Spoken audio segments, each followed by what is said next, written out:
Now, if you recall, last November, an Austin man who was having a seizure was tasered by police. It caused him to have permanent brain damage as well as a heart attack.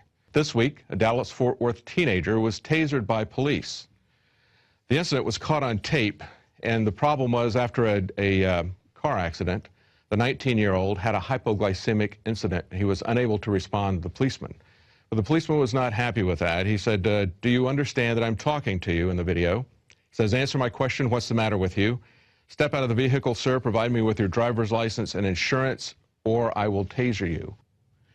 Here's the video actually taken by the CBS affiliate. Hey, you listen to me? Do you understand that I'm talking to you? Answer my question, what's the matter with you? Step out of the vehicle, sir. Provide me with your driver's license and your insurance, step out of the vehicle, or I will tase you. 23 seconds later, he does, firing at the teenager once in the car and once on the ground. Emergency crews arrive. The officer finds out what was wrong. I didn't know he was freaking out there.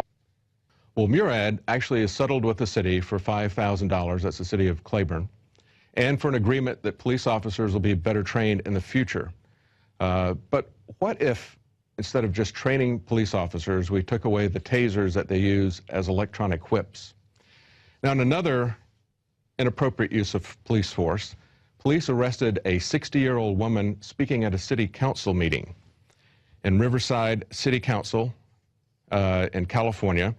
Karen Wright, 60, was initially handcuffed by two officers while she was on her knees. In the video of the incident, she can be heard yelling in pain as officers tried to raise her to her feet while she was handcuffed. And we have an excerpt from that video here as well. This is video from the Riverside Press Enterprise.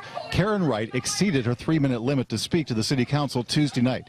Right after that, she was arrested and taken out of City Hall chambers. Wright was given a misdemeanor citation. Riverside Mayor Ron Lovridge said he's never seen somebody arrested for exceeding the 3-minute limit. He's been presiding over City Council for 32 years.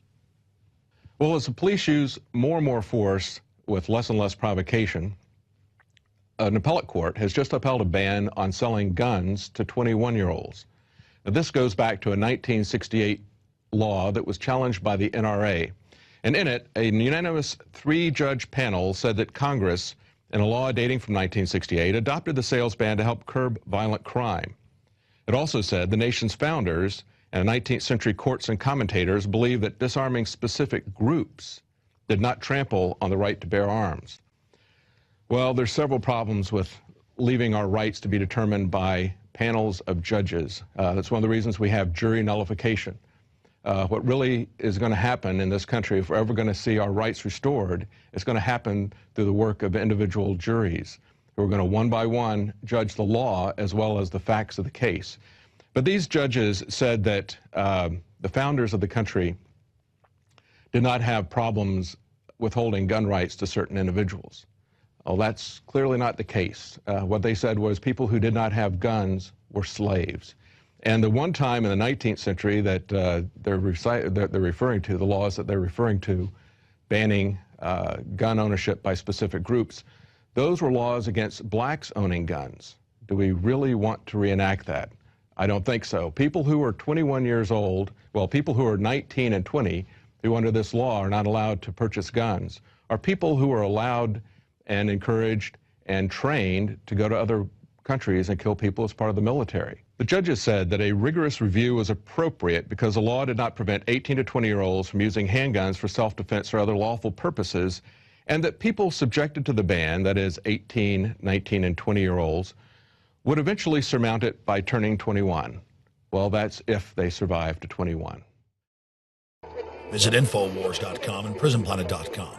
When you're on the site, you can also tune in 24 hours a day to my daily radio broadcast. There's also a free iPhone app to listen to the syndicated radio show when and where you want.